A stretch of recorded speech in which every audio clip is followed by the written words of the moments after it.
All right, so welcome to another installment of Crypto Moose. My name is Mitchell Bouchard, and I am a crypto and NFT investor. And I'm just like you, I want to learn more about crypto, and that's why I'm building the largest crypto and NFT learning database right here on the channel. And what we're going to do is start out with Bitcoin, the first cryptocurrency, and that's why it's so popular as well. Obviously we've had the anonymous name of, Satoshi Nakamoto. So when you hear about sats, that's a nod to the creator. So Bitcoin is also divisible by 8 decimal points, so we'll get into that as well. So Bitcoin, like I said, it's the first digital cryptocurrency. It is essentially a digital token, right? And it can be used to transfer value peer-to-peer on the Bitcoin blockchain. So when you think about Bitcoin, it's really a blockchain. So Bitcoin is a blockchain. It's proof of work. So you have to use computer graphics to mine for the new supply. And the people the individuals and companies that mine for Bitcoin, they get rewarded with the new supply, which is limited at 21 million. But essentially, Bitcoin is a digital token that's maintained on the blockchain. It's a public ledger, right? And also peer-to-peer, that means that, for example, say I had some Bitcoin and I was going to send you some to your wallet. You could just generate a wallet. I could send it to you. We wouldn't have to deal with the bank. We wouldn't have to deal with anybody taking their own cut. The people or the way that I guess you could make money with Bitcoin is if you're mining for it, right? Because you get rewarded with the new supply and the fees are small. What else here? So it also provides a level of security because it's decentralized, right? The transactions are done through the blockchain and we have a fixed supply. So let's get into the origin real quick. And the origin of Bitcoin essentially was this white paper. So it was a piece of paper, I believe it's 12 pages long. It explained the mechanism of Bitcoin. And that was written by Satoshi Nakamoto. We don't know who it is. I think it's a group of people, guys like Hal Finney and other cryptographers. And yeah, they created a peer-to-peer electronic cash system. So 4 important takeaways, and this is what I try to explain to people when I talk to them about Bitcoin. For now, I'm just going to send them this video. So let's cut over to the main screen. Number 1 is blockchain technology. That's the most important part. So is Bitcoin just digital money? The answer is no. Bitcoin is much more than that. Am I allowed to use Bitcoin? Yes. So yes, you can use Bitcoin. It's not illegal. It's just a decentralized currency or store of value. Probably more a store of value than anything. That's what it's viewed today. So owning Bitcoin is also, it's viewed as an asset, like a house or a stock. So the blockchain is a system of recording information that makes it difficult or impossible to change or hack.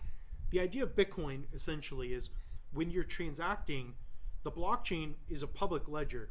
So really, it's a very transparent system. So when I generate a crypto wallet, which is easy to do, on this channel we'll have videos on how to do that. You create a Bitcoin wallet and you send a little bit of Bitcoin peer-to-peer across the blockchain. The blockchain, even myself, I have a Bitcoin node because I believe in Bitcoin. I believe in being able to transact in a decentralized fashion.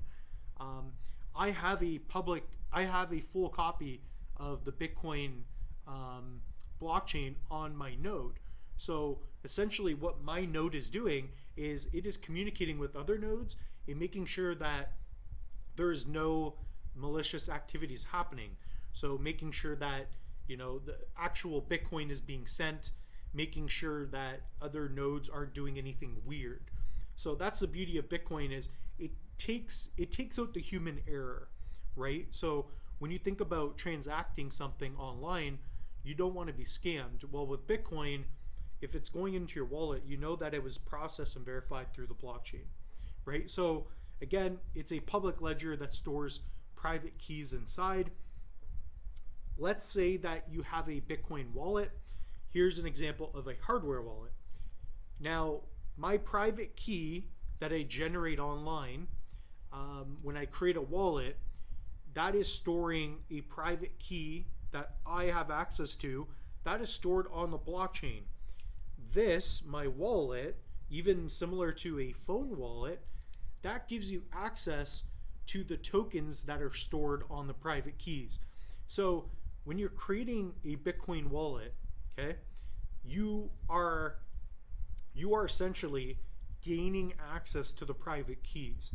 So when you're sending Bitcoin from peer to peer, tokens are leaving your private keys and going on to the other person's private keys. So if I'm going to send you some Bitcoin, I'm going to sign a transaction on my end, right, with my wallet, because I have access. I either have the 12-word recovery seed phrase or the PIN in this case. Everybody should have a hardware wallet. When I send you tokens, you're going to send me your public address. My tokens are going to hit your public address, then store on your private keys. And that's what's so great about Bitcoin, is that I can always check my wallet by checking my public address, and it will show me my private keys.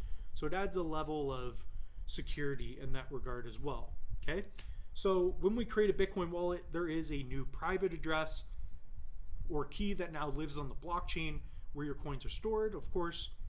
Okay, so that's a little bit of how it looks. A little bit boring, but that's just the way it is. So today, and this is not true anymore, Bitcoin has been plummeting. I think it's a great time to buy. Bitcoin is divisible by 8 decimal points.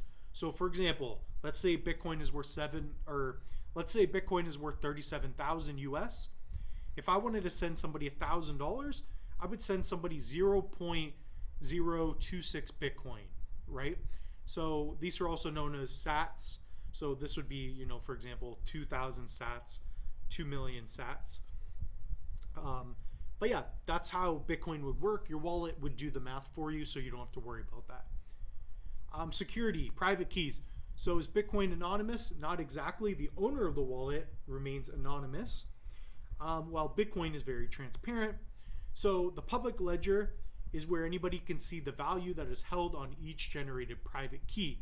It is anonymous as to who holds the private key as well as the security. So again, when you generate a wallet, you are going to have your public and private key.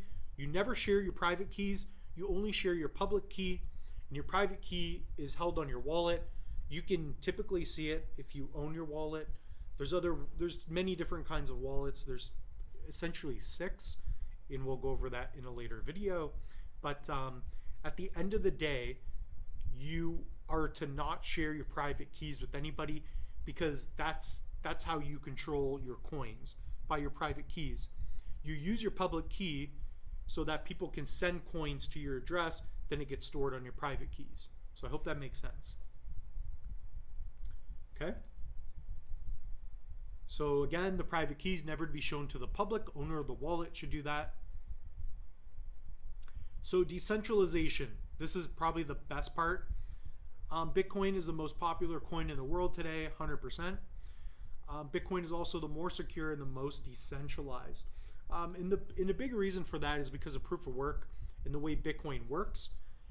Essentially, Bitcoin, the individuals that are mining for it to earn the new supply, these transactions are being done everywhere around the world.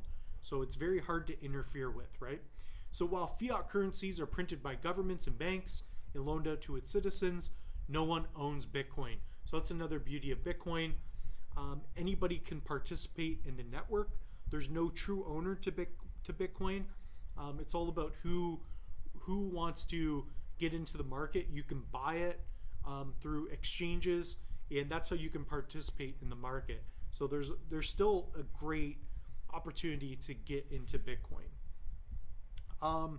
So when someone sends coins from one address to another, the payment is sent through the blockchain, which also brings us to the introduction to Bitcoin miners. So before a transaction is completed, it must first be verified by the network. So again, Bitcoin is the largest decentralized network in the world. So when you think about Bitcoin as well, in terms of a transaction, I'm sending Bitcoin and it's going through the blockchain and then it hits the recipient. So this is how we can verify that what we're receiving has been verified all through the blockchain, right? So here's a bit of an example. Bitcoin miners are individuals or companies that set up computers with high-end computer hardware, such as graphics cards, to support Bitcoin transactions. So basically these computers are solving complex mathematical equations, and as a result they get rewarded with the new supplies. Essentially they mint for blocks. And there are other coins and projects. Ethereum's recently moved over to proof of stake, and that's what Cardano's doing, my favorite blockchain, by the way. And Cardano, they do proof of stake. So instead of mining for the new supply, you stake, you delegate your coins that you own for the new supply. And then by staking in a stake pool, the node operators essentially get rewarded with the new supplies, and so do the stakers. So when you own Cardano, you essentially are owning a piece of the network. But Bitcoin is very similar to that, especially if you're mining for it, in the sense that you're supporting decentralization. So the supply, only 21 million Bitcoins will ever be minted. And one of the main importances of this is because when you think about fiat, the value of each dollar that you have, so let's take, for example, even in Canada, I've got $90 here. $90 in Canadian dollars, that's not that much anymore. I could spend $20 on a breakfast and it's gone. Whereas I only needed maybe $10 for that same breakfast 5-6 years ago. So the purchasing power of each dollar has been plummeting. So that's the idea of Bitcoin. While when you think of fiat currencies, US dollars specifically, it takes more dollars to buy a mug, whereas if you hold Bitcoin, it will take fewer Bitcoin to buy that mug. So that's the beauty of Bitcoin. So today we're at 19 million Bitcoin, and in 2140 roughly, that's when the last coin will be minted. So that's going to be really cool. So it adds a level of scarcity to Bitcoin.